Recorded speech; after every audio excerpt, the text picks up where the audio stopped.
Hello everyone, I am Syed, teacher of Mount Litra Z School. In this video we will learn about the various graphs. So the first is the pictograph.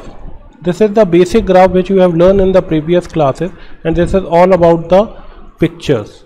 So picture shows the value. Suppose that in this graph this is a car, so this car picture shows there are 100 cars. So how many cars were produced in the month of July? So in July, this is the complete picture, this is the complete picture, and this is the half picture.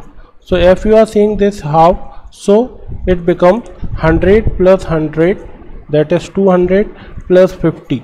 So that is by total 250 cars. Similarly for August and September.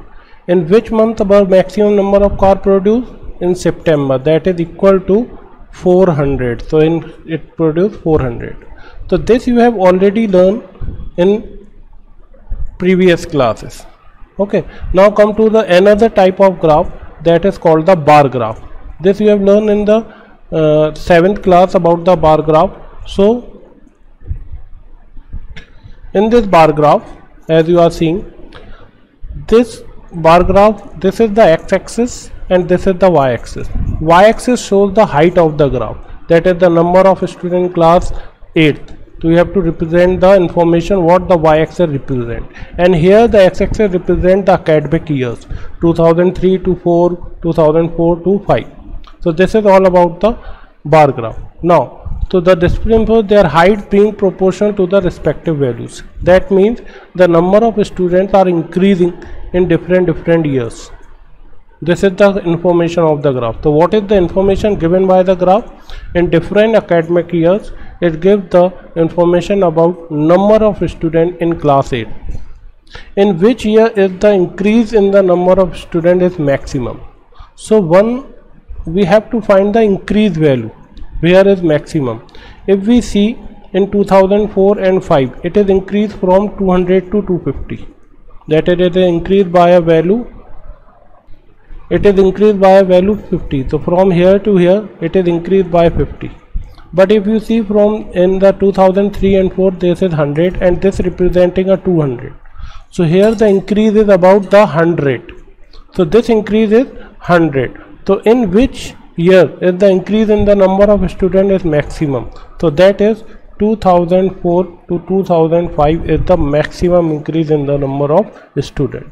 Now in which year is the number of students maximum? They are not asking about the increase, they are asking the maximum number of students. So as we are seeing from the graph, the maximum number of students in the graph is 2007 and 8. Now state whether the true and false. The number of students during 2005 and 06 is twice the number of students of 2003 and 4. So in 2003 or 4, number of students is 100. So there are 100 students.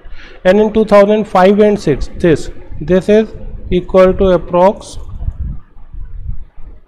250. So in 2005 and there are 250 students, and here are 100 students. If we make the twice of it, it becomes 200. But the number of students 2005 and 6 is 250. So the statement is false.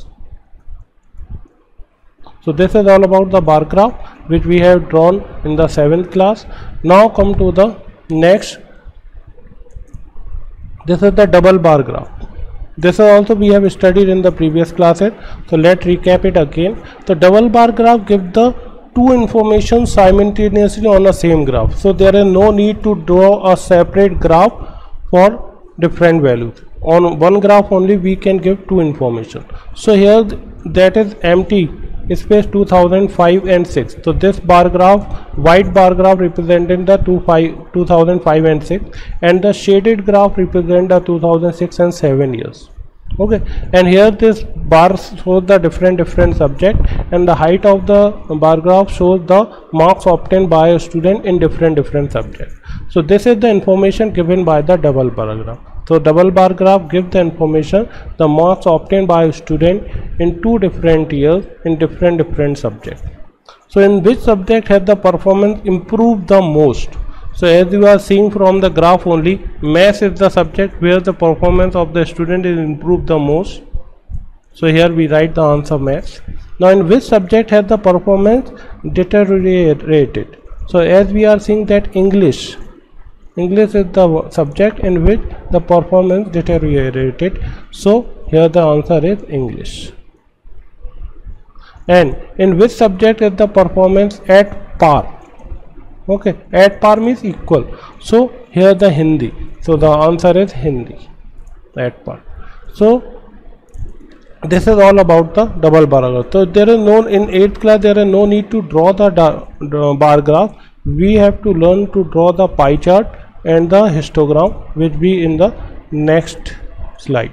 So before coming to the topic histogram, this is the data is given. So first we have to always arrange the data in a proper manner. So here I take a group frequency. This is called the group frequency distribution. Grouped frequency distribution. So we take a group of, so here I take a group of 0 to 10, 10 to 20, okay, different marks, and here is the frequency.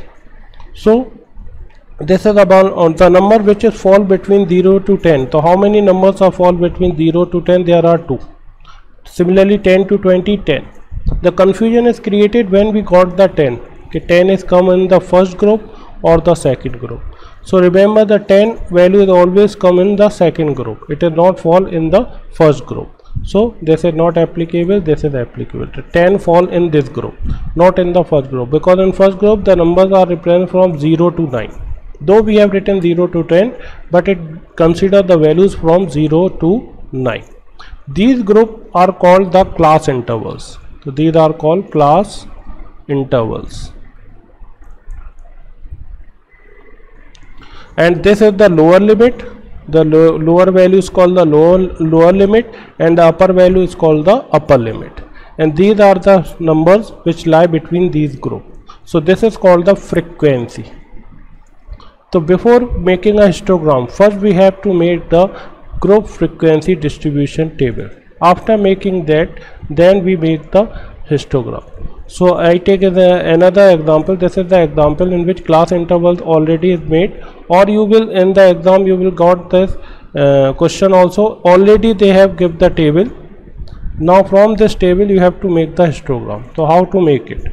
So here is the table 0 to 10 2 frequency, 10 to 20 10, 21 the different frequency. Now in x-axis and y-axis, in x-axis we take the class interval. So we always take the class interval in x-axis 0 to 10, 10 to 20, 20 to 30, 30 to 40, 40 to 50 and 50 to 60. This is the last. And here we take the frequency. So in y-axis we always take the frequencies, and in x-axis we always take the class interval for histogram. So this is the example of histogram.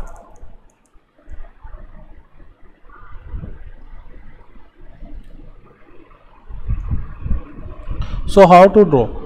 After marking all the scales in the x-axis and y-axis, now draw the line. In first graph is frequency 2. So here 2 height. So we take like a bar graph, but here the bar are joined together. In bar graph the bar are distant between them. There is a distance between them, the bar graph. So here we join the bar graph. So this is 2. Now second class interval 10 to 20. So 10 to 20. The height is 10. So we take the height here 10. Similarly 20 to 30. 20 to 30. The height is 21. So we take here the height is 21. And this is how we can complete this histogram graph. So this is all about this video. In next video we will learn a few things more about the graph. Thank you.